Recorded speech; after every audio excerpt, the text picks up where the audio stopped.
자, 야근 약사에게 시황은 이분에게 IBK 투자증권 박근영 부장님 모셔보겠습니다. 어서 오세요. 안녕하십시오. 네, 안녕하십니까. 네. 아, 잠을 못 주무셨다고 또 강연을 또 그렇게 다니세요? 아, 네, 저희 금융그룹 쪽에 예. 요거 끝나시고 아니요, 이번 주 목요일 날. 목요일 날. 예, 예. 아, 진짜 바쁘십니다. 그리고 3월에 이제 아마 연수원 쪽 아마 강연이 또 있어요. 제가 편하게 주무시라고 자장가라도 불러드리고 싶은데 그럴 순 없잖아요. 진짜 놀라운 것 같아요. 대표님은. 아니 영혼을 2g도 넣지 않고 오프닝을 하는 게 난 너무 진짜 프로답다라는 생각을 바로 옆에서 보면 그게 느껴지거든요. 제가 약간 까불까불하게 생겨서 그렇지 마음만은 다 제가 대단합니다. 챙기고 사랑하고 아끼고 알겠습니다. 자 그럼 부장님 오늘 시장 동향부터 먼저 짚어볼까요? 네, 코스피는 4포인트 수준 상승 출발 보였습니다. 아침에는 뭐 강보합이니까 그렇게 뭐 임팩트 있게 시작하지 못했는데요. 네. 외국인은 현선물 매수와 기관은 코스닥 매수 출발했습니다. 다소 주춤하는 출발을 보였지만은 외국인의 주가지수 선물 매수의 강화로 코스피 상승폭이 확대됐고요. 다만 이제 2차전지 양극재 하락으로 코스닥은 하락세가 나타났습니다. 이 개장 후 30분 만에 외국인 선물이 7,600억 이상 수매수했으니까 아침에 아주 급하게 막 이렇게 사들어오기 시작했습니다. 삼성전자가 삼성 출발했고요. 증권은행, 그 다음에 보험, 지주사, 그 다음에 자동차, 부품, 타이어 등 기존의 저 PBR 관련주가 강세를 주도했고요. 원격 진료와 의료 AI, 웹툰, 건설, 도시가스, 통신, 종합상사, 통신장비, 면세점이 강세였습니다. 특히 오늘도 역시 지난주에 좀 우려했던 그 의료 관련된 부분에 대해서 좀 격화되는 부분이 좀 나타나니까 원격 진료나 의료 AI가 오늘 역시도 아침엔 강세였는데 오후 들어서는 다소 좀 단기 차익 실현이 나오면서 오히려 이제 교육 쪽으로 좀 튀어가는 모습이었어요. 정원을 늘리면 이제 의대를 이제 대비하기 위한 교육 쪽에 조금 더 이제 포커스가 되지 않을까 뭐 이런 생각으로 수급이 옮겨갔는데 뭐 의료 관련된 부분이든 아니면 교육 쪽으로 가든 사실은 다 그냥 머릿속에서 일어나는 다 그냥 어떤 소설 같은 이야기죠. 그러니까 이제 이게 펀더멘탈 이슈는 당연히 지금은 아닐 것 같고요. 그래서 수급적인 그냥 어떤 투자의 어떤 아이디어 뭐 아니면 테마성 이런 수급이 왔다 갔다 많이 했습니다. 그 외에도 이제 지금 반도체 소부장은 아침에 좀 주춤했고 뭐 오늘 마지막까지 몇 종목 빼고 나면 좀 다 쉬었다고 볼 수 있는 상황이에요. 테크윙 이런 것만 잘 가고 일부 몇 종목만 그랬습니다. 그래서 지금 뭐 코스피는 2월 성장주 순환매가 이루어졌지만 26일 밸류 프로그램 일정 확정 발표가 됐기 때문에 이 외국인 대규모 선언물 이제 수매수가 계속 나타나는 모습이고요. 주도 업종은 자동차에서 금융 섹터로 그리고 상사 지주사로 그리고 오늘은 유틸리티까지 순환됐죠. 이제 정부에서 공기업 중심으로도 이걸 뭔가를 평가를 하겠다고 했기 때문입니다. 코스닥은 업종 간 순환매가 나오면서 테마주 쏠림 현상이 지속됐고 초전도체, 원격 진료, 웹툰 등이 강세였습니다.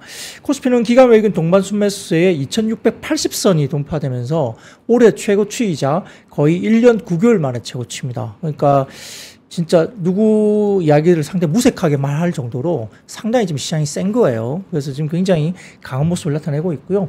특히 채권 금리가 최근에 반등했음에도 불구하고 국내 선물 시장에서는 외국인들이 장중 1조 3천억 가까운 선물을 대규모로 사면서 상하게 강세 어떤 유입이 들어왔습니다. 그래서 한국전력과 더불어서 전반적으로 상방 압박을 높였는데 외국인들 수급을 보면 아까 말씀드렸던 주주와는 개선 기대감이 유입됐던 한국전력 그리고 하나금융지주 LG, 신한지주, 삼성생명 그리고 SK 등의 지주사나 금융업을 포함해서 이 밸류 프로그램 수혜가 기대가 높아지는 종목들 중심으로 다소 집중되는 모습이었습니다. 원달러 환율은 1330원대 중반까지 다소 조금은 움직임이 있었고요. 업종별로는 전기 가스업이 상당히 강세였는데 공공기관 경영평가의 주주환원 확대 노력을 반영한다는 소식이 이루어졌고요. 지역난방공사가 상한가까지 급등했습니다. 아주 이례적이죠. 한국전력은 또 10% 가까이. 네, 맞습니다. 그래서 한국전력도 장중 10% 급등했고요. 금융업, 유통업 등 저 PBR 업종들도 잇따라 강세였고 시총 상회 단원선을 본다면은 이번 주 엔비디아 실적 발표 예정인 가운데 반도체주 특히 하이닉스가 좀 더 강하게 올라갔고 삼성전자도 같이 동반 상승했습니다. 운수장비 같은 경우는 방산 테마 부각되면서 하나에어로스페이스나 현대로템, 한국항공우주 강세였는데 이건 뭐 방산일 수도 있고 우주항공일 수도 있습니다. 그래서 좀 이따 설명을 드릴 거고요. 특별한 모멘텀 부재였던 의약품은 좀 약세였고 코스닥은 기관 중심으로 자금 유출되면서 858포인트 정도 수준에서 끝났습니다. 코스피 대비 상대적으로 좀 부진했고 업종별로는 제약이 특히 HLB가 역시 강세를 보였는데 소프트웨어도 강세 기록한 가운데 뭐 키네마스터 이게 상한가까지 올라왔고요. 그다음에 이노뎁이 24.7% 정도 급등했습니다. AI 영상 기술 관련 우리가 지난주에 이야기했던 소라 관련된 이슈가 또 계속적으로 이어지는 모습이 같이 나타났다 볼 수 있습니다. 아, 궁금한 게 있는데 부장님. 제가 또 이제 그 비공식 오프 더 레코드 음모론 이런 거 좋아하지 않습니까? 네.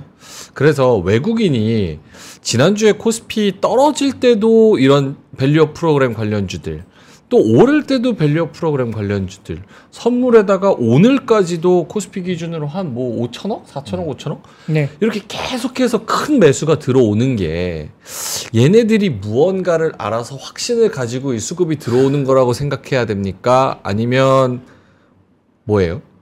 그 질문을 하실 줄 알았고요. 뭔가를 알아서가 항상 키포인트인 네. 것 같아요. 관련을 제가 이제 네. 자료는 가져오지 않았지만 네. 지금 외국인들의 수급은 패시브일까요? 액티브일까요?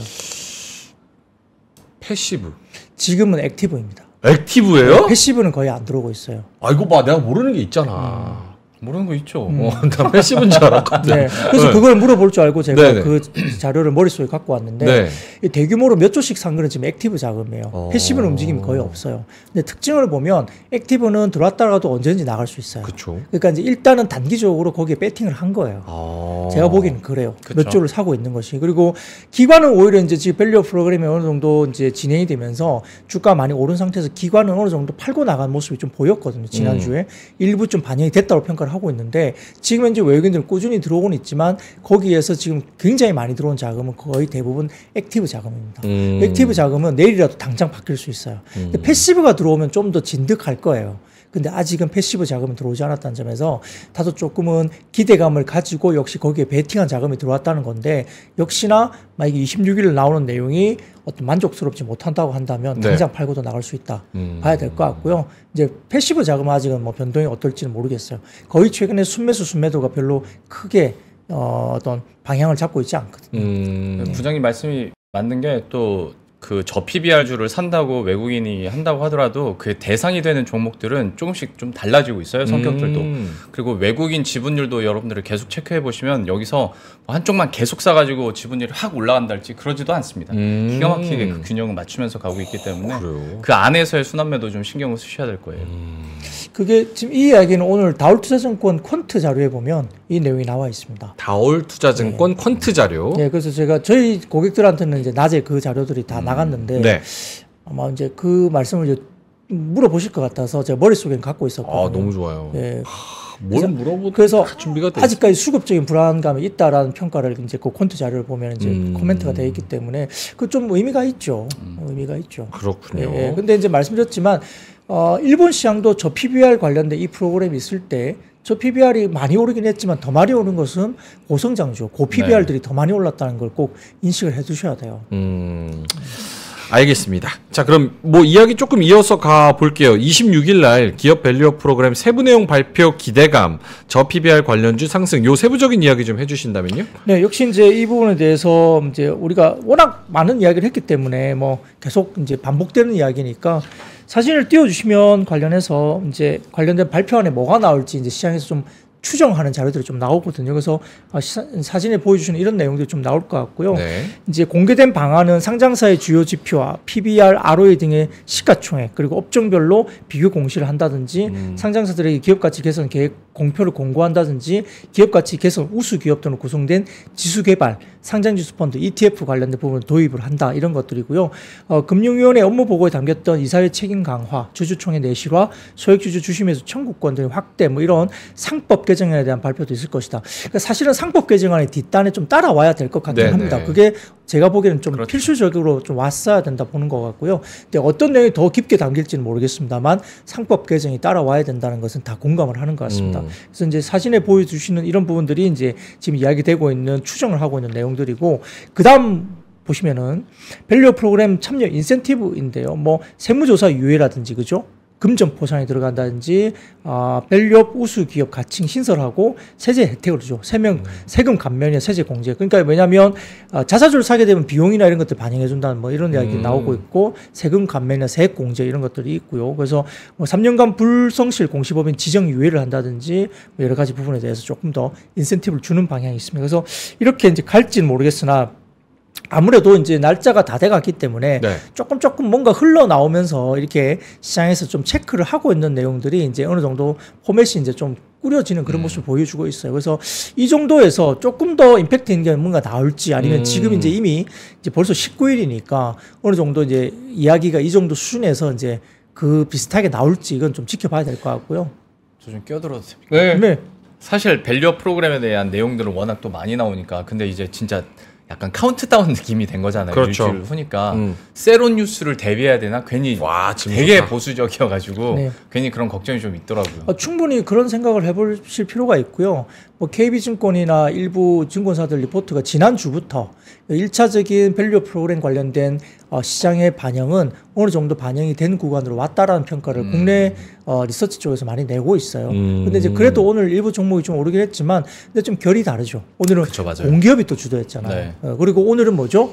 하다 안 되니까 이제 통신업까지 올라갑니다. 그러니까 KT가 급등하고 뭐 LG U+나 이런 쪽에 그러니까 밸류 프로그램 중에 저 PBR 관련된 섹터 가운데 못 갔던 걸 오늘 올린 거예요. 그러니까 공기업 관련이라든지 통신주는 여태까지 움직임이 거의 없었거든요. 그렇죠. 근데 통신주 오늘 KT 보면 모습이 엄청 좋았습니다. 그래서 그런 모습을 보였을 때 이제 이것도 저 PBR 관련된 쪽이라도 찾고 있는 것 같아요. 아직까지 못 간 게 어디지? 그 정도로 지금 포커싱을 하고 있는 것 같고 기존에 올라가던 종목도 물론 뭐 은행주들은 오늘 괜찮은 모습이 일부 보이긴 했습니다만 그중에 탑픽으로 이야기되는 몇 개 종목들이 좀 움직였죠. 전방위적으로 다 올라간 것도 아니거든요. 그러니까 이제 조금 이제 경계를 하는 모습 그리고 조금 확인하고 가자 이런 이야기들이 있고 뭐 이거 이외에 뭐 특별한 게 없다 하면은 아무래도 모르겠어요. 또 실망할 수 있는 부분들이 있기 때문에 좀 그 부분은 지켜봐야 되지 않을까 싶기도 합니다. 알겠습니다. 밸류업 프로그램에 대한 기대감 계속 좀 지속이 되고 있는 것 같고 신영증권 거 리포트를 갈까요? 아니면 네, 뭐 가야죠. 네. 그래서 이제 지금 이렇게 말씀드렸듯이 이제 우리가 아까 지수사라든지 여러 가지 이야기들이 나오고 있는데 네. 그다음 첫 번째 신영증권 사진을 보여주시면 순수 가치 상대 강도 대형주입니다. 이게 뭐냐면은 가치주와 배당주 상대 강도가 급등세가 나타난다는 거. 이번에 이제 밸류 프로그램 관련된 부분인데 네. 첫 번째 사진은 이게 보시면 녹색 선이 제일 왼쪽에 보면 2003년 1월 1일을 100으로 놓고 있는 거예요. 네. 그러면 이제 이 가치주 중심의 어떤 부분들이 100 미만으로부터 어떻게 가고 있냐를 보이는 거거든요.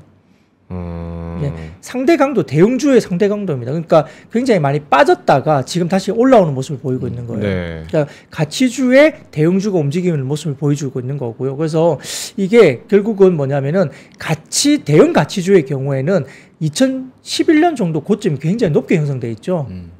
네. 그죠? 예. 네. 그때 당시에 2003년 1월 1일을 100으로 놓고요. 그때 당시에 어떤 대형 가치주를 네.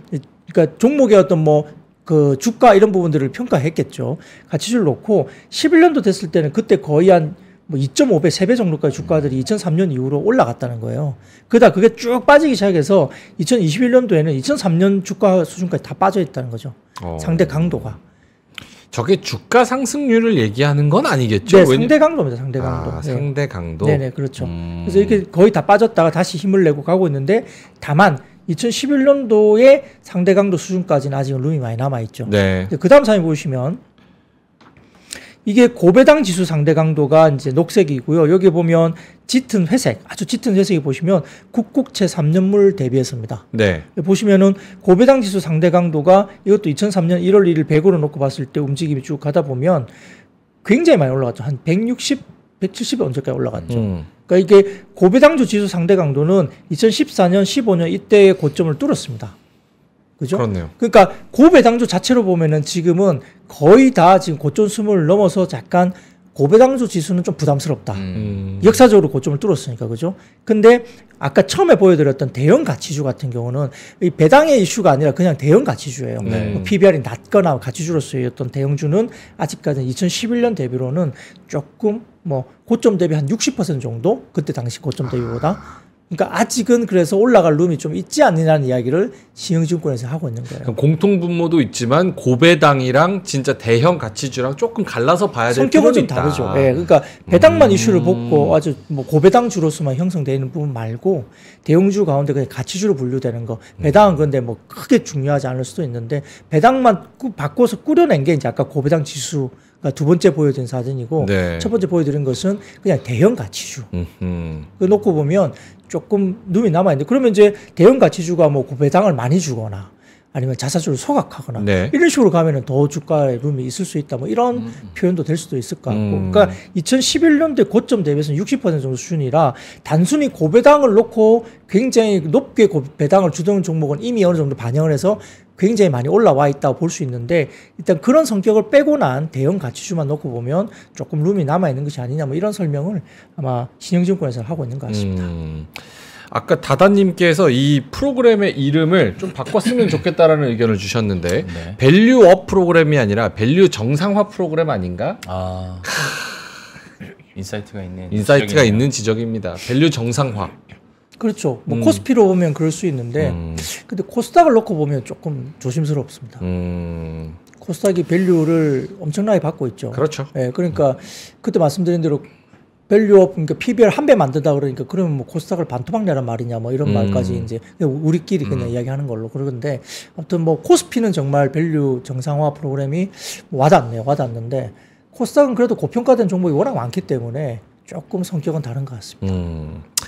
알겠습니다. 자, 그러면 오늘도 저 PBR 밸류업 프로그램 이야기를 해봤고 두 번째로는 오늘 2차 전지가 좀 떨어졌는데 미국에서 바이든이 이제 전기차 전환 속도를 좀 조절하겠다 이런 얘기를 하면서 좀 영향을 받은 것 같네요. 네, 바이든 대통령이 속한 그 정치권, 그 본인이 속한 당의 기본적인 포지션하고는 전혀 상반된 이야기를 하는 거죠. 사실 뭐 트럼프 대통령, 그러니까 전 대통령이 일단 뭐 IRA라든지 법안 관련된 부분이 상당히 부정적이잖아요. 네. 근데 바이든이 급하긴 급한가 봐요. 그래서 이제 뉴욕 타임즈에 따르면은 바이든 행정부가 자동차 업계와 노동조합의 요구대로 전기차 도입 속도를 늦출 것이다 알려졌습니다. 이게 유럽도 뭐 독일 등을 포함한 그쪽도 기계업종이나 이렇게 자동차 관련된 생산직을 하는 그 개인들이 한 30% 넘는다고 들었어요. 그래요? 그러다 보니까 많네. 그쪽에서도 유럽 쪽에서 이제 노조가 이제 강하게 요구를 하니까 이제 유럽 쪽도 이제 노조 때문에 전기차 속도를 좀 늦추거나 이런 것들이 이제 반영이 되고 있다 이런 말도 했었는데 막 바이든 대통령도 지난번에 이제 막 파업할 때 막 가가지고 막 지지하고 막 그래 현장에 가서 막 그랬잖아요. 그러니까 네. 표를 얻기 위해서 지금 뭐라도 하는 분위기예요. 그러니까 지금 이런 부분들이 바이든 행정부가 환경보호청 작년 4월에 발표한 자동차 배출가스 기준을 완화하겠다 이렇게 밝힌 것 같습니다. 그래서 표를 의식해서 지금 그렇게 막 하고 있는 것 같은데 그런 부분들 때문에 기준은 27년부터 32년까지 단계적으로 차량의 온실가스와 오염물질 배출 허용량을 대폭 줄이는 내용을 담고 있는데요. 완화된 최종 규정은 올해 초 봄에 발표될 것으로 전망되고 있습니다. 그래서 첫 번째 사진 보시면 뉴욕타임즈 관련된 헤드라인을 제가 가져왔습니다. 그래서 네.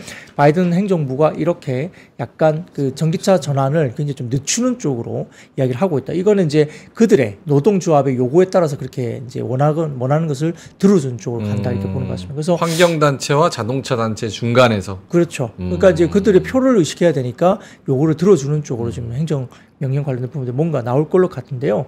뭐 급한 거죠 지금 이제 선거를 해야 되니까. 그렇죠. 네, 그래서 여기에 대해서 메리츠증권이 바이든의 고유직책이다라는 이제 평가를 하면서 이제 보도를 냈는데 이런 부분에 대해서 대선 승리를 위해서는 필요하다는 겁니다. 그래서 1, 2월 대선 주요 이벤트 이후에 트럼프 대통령과의 지지율 격차가 더 커진 걸로 나타났습니다. 사진을 보시면 메리츠증권 자료를 가져왔는데요. 한번 띄워주시겠습니까? 이거 네. 보시면 제일 위쪽에 파란색 보이십니까? 듬성듬성 파랗게 파란색? 위쪽에 보이시죠? 네. 이게 네. 조금 작아서 잘 안 보이실 수 있는데 이게 뭐냐면은 제조업이라는 평가예요. 제조업. 그래서 지금 보면 그 산업 구성 중에 스윙 스테이트라는 그 지역이 있는데요. 격전지. 네네, 격전지죠. 그래서 아주 중요한 쪽인데 이쪽에 산업 구성이 자동차 제조업 비중이 굉장히 높습니다. 예, 그러다 보니까 이 격전지에서 밀려버리면 바이든도 승기를 놓칠 수 있는 그렇죠. 어떤 그런 굉장히 어떤 위험한 어떤 상황인데 그러다 보니까 지금 이 격전지에서 이겨야 되는 거죠. 그래서 대선이 스윙 스테이트에서 누가 승리하냐 굉장히 중요한 페인트인데 지금 여기에서 제조업, 특히 내연기관 자동차 비중이 높은 주가 다소 포함되어 있는 주가 거기입니다. 아하. 네, 그래서 지난 1월 말에 전미 자동차 노조가 바이든 지지 의사를 공식적으로 밝히기도 했는데 이 위의 움직임이 이와 같은 화답으로 평가한다라고 이제 이야기가 현지에서 나온 것 같습니다. 그래서 저기 그 미국 전체 보면 네, 그 제조업이 2등 12%고 부동산 임대가 14%, 금융이 거의 10%잖아요. 네. 이런 거 보면 부동산 임대랑 금융 같이 껴 있는 거 보면 바이든도 진짜 금리 인하를 절실히 원하겠다 그럼요. 이런 생각이 네. 좀 들긴 하네요. 또. 맞아요. 근데 저 지금 뭐 페드가 말을 안 듣죠. 그렇죠. 예, 근데 잘하고 있는 거예요. 그럼 뭐 그거 잘하고 있다 생각합니다. 오케이 알겠습니다. 그래서 이제 이렇게 됐는데 네. 아래쪽에 아까 보여드렸던 표를 한 번 더 보여주겠어요? 좀 전에 트럼프 네, 대 아래쪽에 바이든. 파란 선 보세요. 네.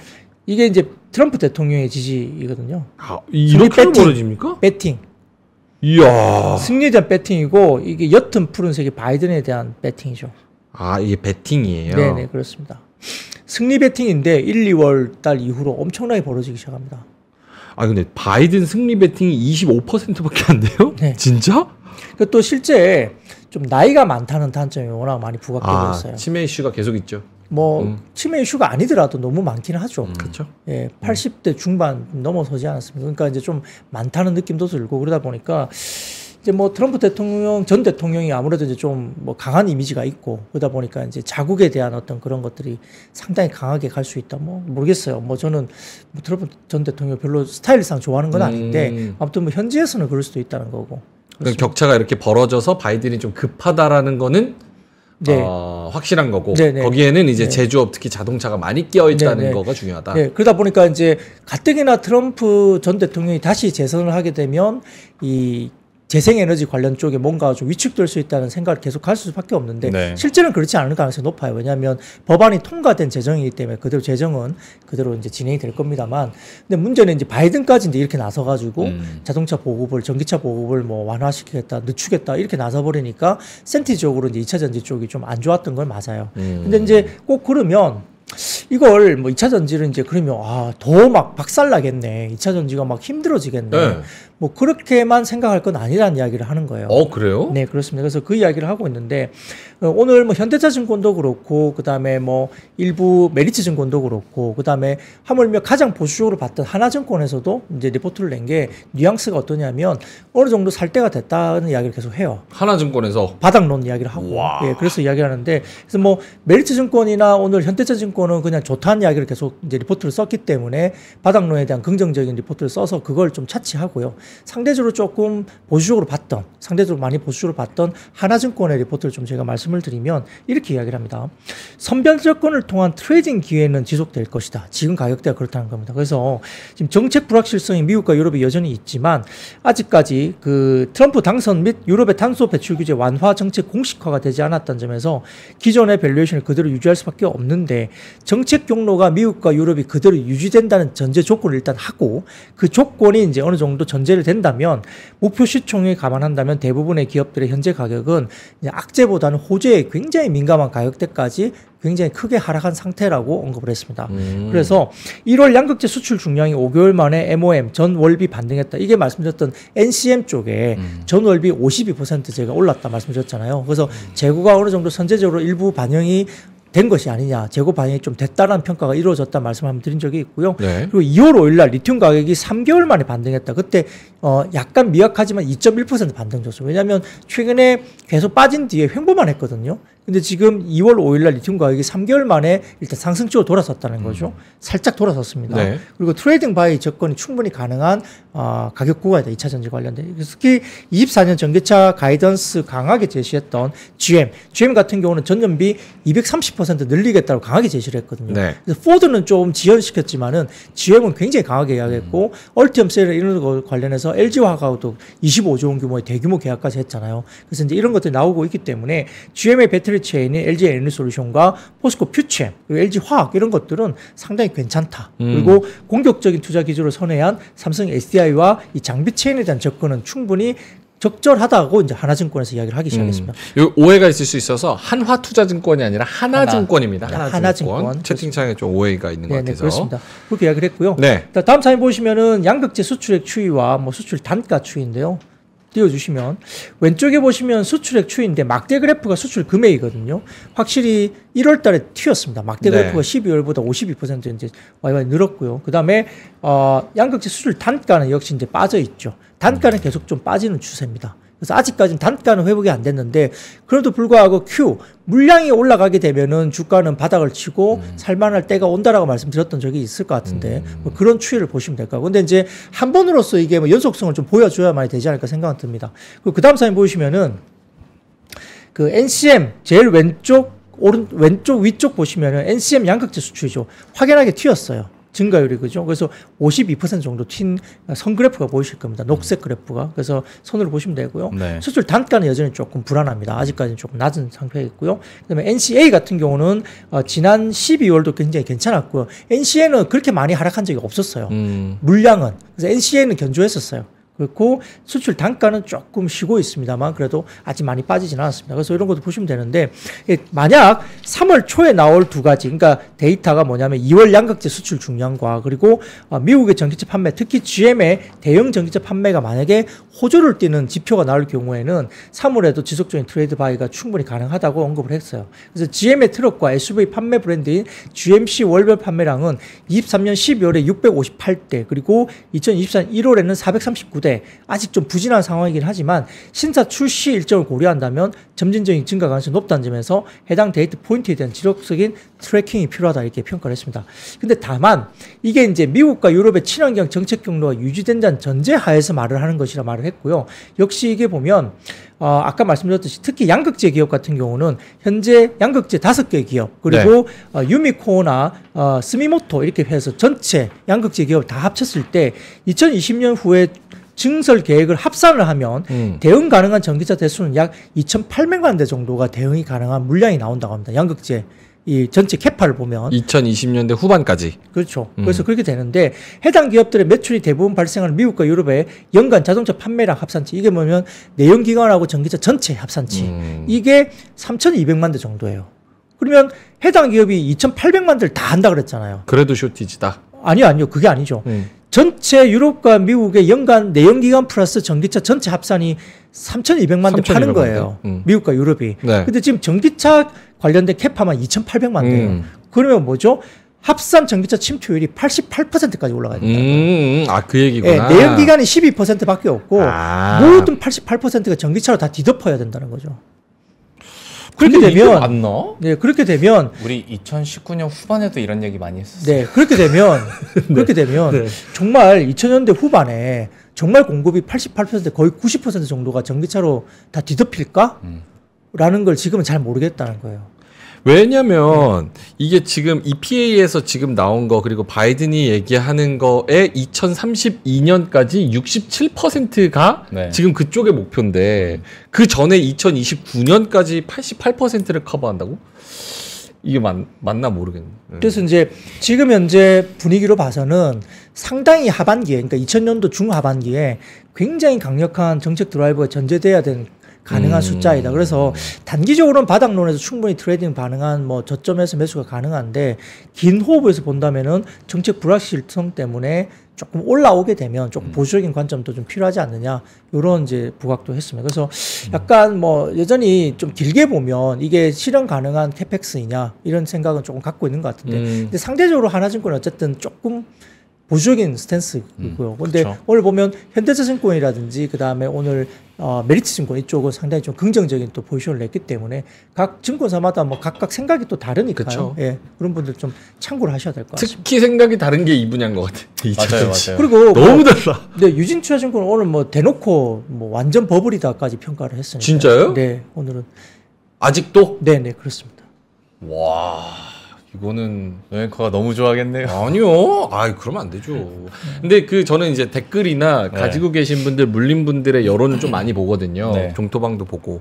근데 지금 이미 벌써 안 팔고 물려서 가지고 계신 분들은 그래, 이왕 이렇게 된 거 어차피 이거 60%든 80%든 10년이든 15년이든 가는 거 아니겠냐. 맞아요. 네. 거기서 이제 수직 계열화 해가지고 경쟁력 있는 애들만 살아남는 거고 그렇게 생각하시는 분들은 쭉 가져간다고 하시더라고요. 근데 이제 제가 이제 좀 걱정스러운 거는 이제 고점에 사서 이제 아직도 못 파고 갖고 계신 분들이 걱정스러운 거고요. 그쵸.